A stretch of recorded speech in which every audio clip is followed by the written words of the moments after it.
You had to pretend like everything was great, everything was awesome, that you were good to go, you couldn't wait to get home to your family, which was true. But if mortars are still coming in, attacks are still happening, you're still putting on your Kevlar and your gear, and you're running out to fighting positions, and you're still counting your troops to make sure they're alive, it's still real. So there is no, how do you feel? You know how to cope. You've been there a year. And you go from one spot to the next. You get shots. You get your dental checked out. You check out medical. It's pretty vague, to be honest.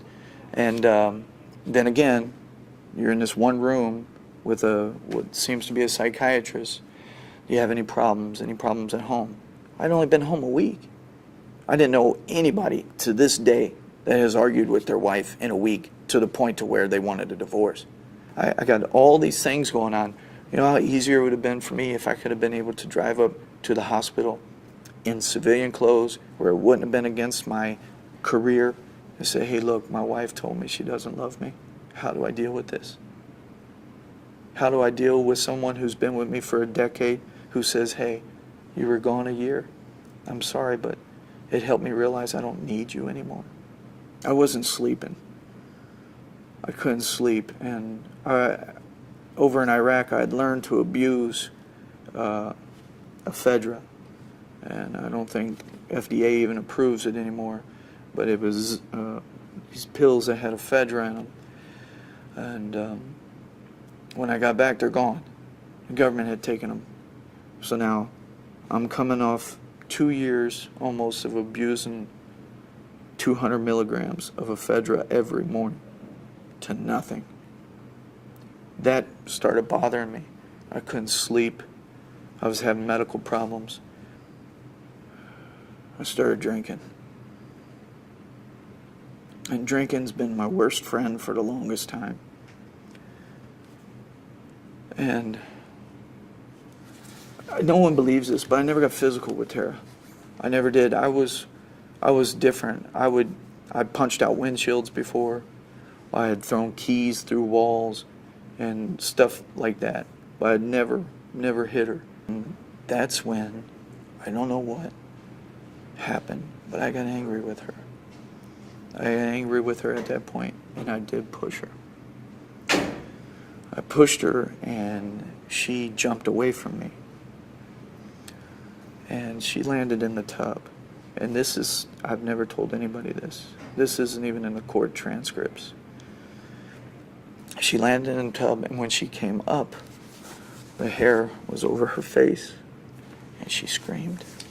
The loudest scream I've ever heard her scream, and I've been with her for 11 years. 10 of them were married.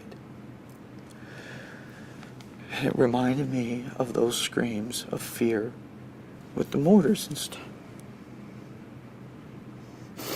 But she, I grabbed her, and she bumped her head bad. And when I looked down, she was under the water, and I hit the water, release. And the water came past her face, and her shoulders started shrugging.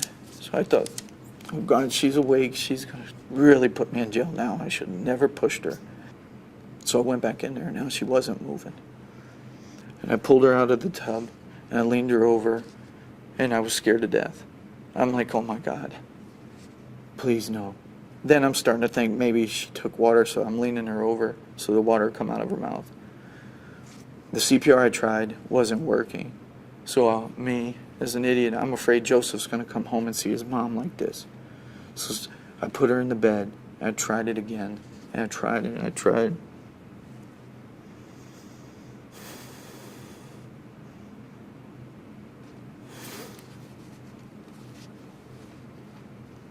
I know if I wouldn't have gone over there,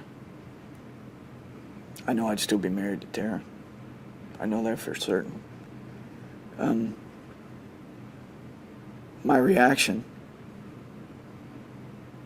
to her screaming and the way I felt and the way I do now when a door slams or when I hear somebody yell, the pins and needles that I still feel, that shock, that the way my hands will tremble, and people will say, "What is wrong with you?" They don't know what I've experienced. I mean, I'm not justifying it, but I didn't have time to adapt to anything. Just boom, one right after the other, things fell apart in my life. Everything that I thought I was, everything that I had lived for a decade, gone, everything.